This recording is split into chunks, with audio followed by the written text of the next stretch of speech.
Well, so coming today, I'm now with School Board Member Jason Speegle. We're at the Cullman County Board of Education Central Office. Mr. Speegle, you second term in office. You're getting ready to run for a third. It's election time. Tell us what you've done over the last 4 to 8 years that qualifies you to run again. Well, we've done a lot of good things in the last 8 years. We went from not having much money in our reserves to now we have to have required by the state to have a 1 month operating balance. We have at least that plus possibly pushing 2 month operating balance. And that money is needed just in case we don't get our money from the state to pay our bills. We have that to pay our salaries and whatever for the teachers.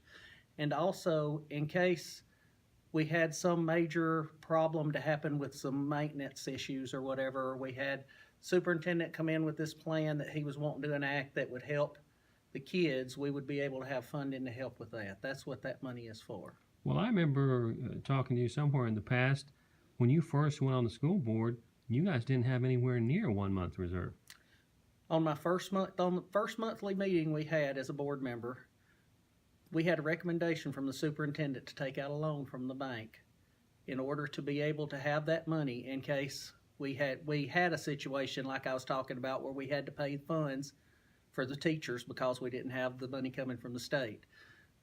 When I first took office, we had $750,000 in the bank. Now we have somewhere in the neighborhood of $8 to $9 million. That 8 to 9 million sounds like a lot of money, but when you're talking a 1 month operating balance of about 5 to 6 million, that's not a whole lot. We've also done a lot with our maintenance on our buildings.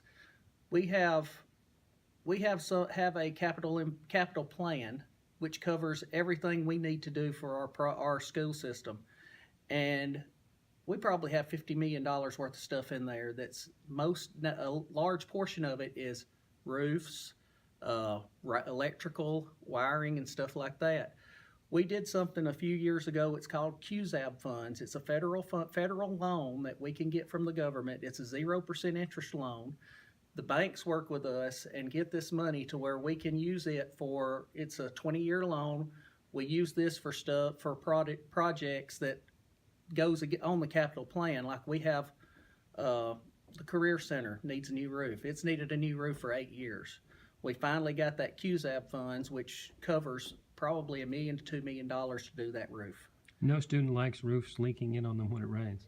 No, and you can't take care of kids if you can't keep a roof over them or keep heat on them and items like that. I've had several people wanting to do different items recently, like air conditioning for gyms and items like that. But we have to look, our capital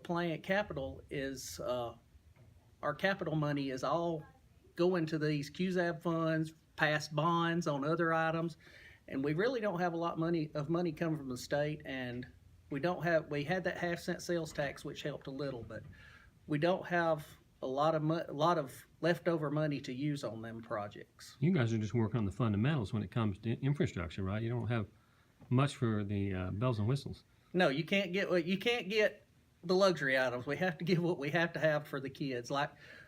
But we did have an issue at Good Hope Middle School. We had a very bad safety issue because they didn't have that building is, the middle school's probably 17, 18-year-old or older.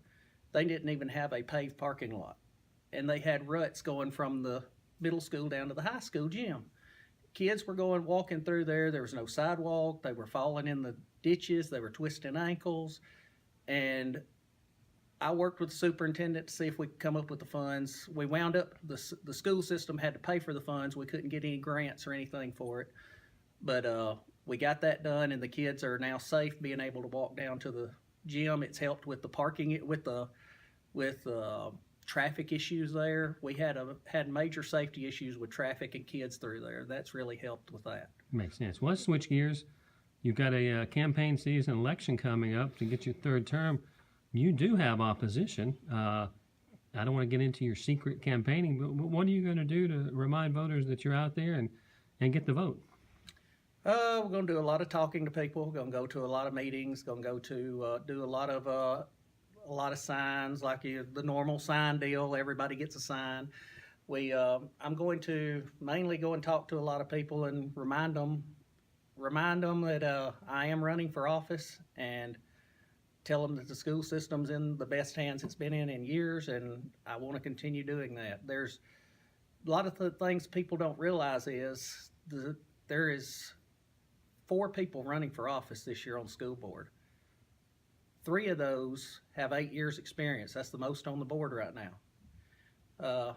I'm pretty sure Kenny has no opposition right now. He may get it, but he has got 8 years experience. Mr. Carter, he has decided not to run again. There's 8 years gone. Mr. Sullins, he has 6 years experience.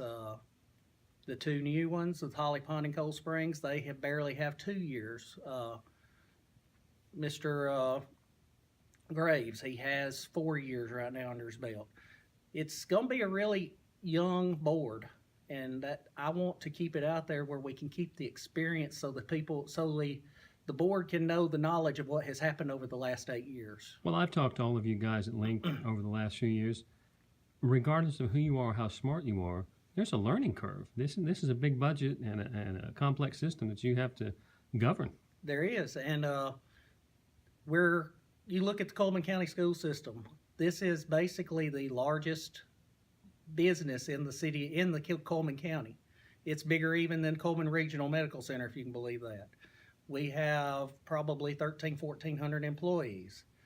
The board's duty is to manage the policies and to manage the money, the spending. I feel like even with all the money we have gotten from the state and all, I think we've done well with managing the money over the last 8 years. And you have to be careful, because they could come next year and say declare proration. We could have we had that back in 2009, 2008, 2010. We come in here and the next year they say, well, you got to cut your budget 3%. And it's hard to tell teachers when we got a good teacher-student ratio. It's hard to say we need to cut this budget. And with tenure laws and everything, you can't just fire a teacher. We've done a lot with retirement to get the attrition down. But it gets hard to want to do a reduction in force, and it's something I hope I never have to do again. Makes sense. And that's the reason we keep the budget the way it is. Well, let's move forward and talk about my final question here, which is, in a third Jason Speegle term, what can we expect? Now, you just said experienced and a steady hand, but what else can we look for from you? To make sure the superintendent has the tools he needs to do the job he does to give these kids the best education possible.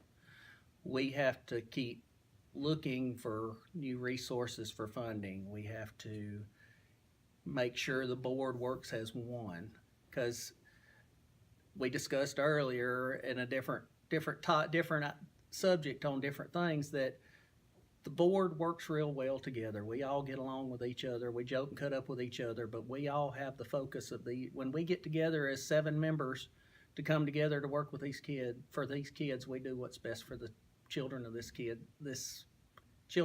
system.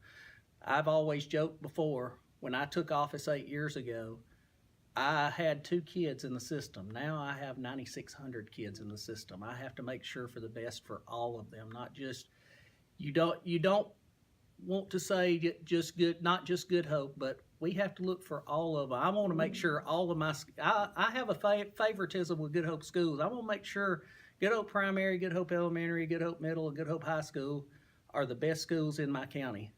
But we have to look out for all of them as well. Makes sense. Well, Mr. Speegle, thanks for talking to me. I wish you the best in your upcoming campaign. Thank you, sir. I appreciate it.